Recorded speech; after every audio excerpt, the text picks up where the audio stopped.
Serial heroines style మార్చారు. అందాలు చూపించడంలో cinema heroines కే పోటీనిస్తున్నారు. ఈ సీరియల్ నటి ఫోటోస్ చూస్తే సీన్ మీకే అర్థమవుతుంది మరి.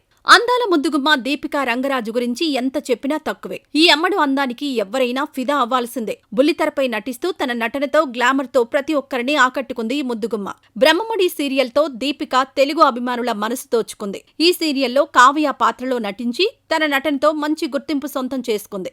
అంతేకాకుండా ఈ అమ్మడు చేసే అల్లరి గురించి చెప్పడానికి మాటలే సరిపోవు. బుల్లితెరపై పలు షోల్లో పాల్గొంటూ తన క్యూట్నెస్ అండ్ అల్లరి మాటలతో ప్రతి ఒక్కరి మనసు దోచేస్తుంటుంది. తాజాగా ఈ చిన్నది స్కై బ్లూ కలర్ డ్రెస్ ధరించి పలు ఫోటోలకు ఫోజులిచ్చింది. అందులో ఈ ముద్దుగుమ్మ తన అందంతో కుర్రకారుకు చెమటలు పట్టిస్తోంది. స్టైలిష్ లుక్ లో యూత్ ని ఆగం చేస్తోంది. ప్రస్తుతం దీనికి సంబంధించిన ఫోటోలు నెట్టింట తెగ వైరల్ అవుతున్నాయి. ఇక వీటిని చూసిన ఈ అమ్మడి అభిమానులు కావ్య సూపర్ బ్యూటిఫుల్ అంటూ కామెంట్స్ చేస్తున్నారు. సమ్మర్ హీట్ ని మరింత పెంచింది. గత కొన్ని రోజులుగా అందాలు చూపించడంలో దీపిక డోస్ పెంచినట్టు కనిపిస్తోంది. మాటలు కూడా ట్రెండింగ్ లో ఉండేలా మాట్లాడుతుంది. కావాలని చేస్తుందా, తెలియకుండానే చేస్తుందా అంటూ నెటిజన్స్ కామెంట్స్ చేస్తున్నారు. ఛానల్ ని సబ్స్క్రైబ్ చేసుకోవడం మర్చిపోవద్దు.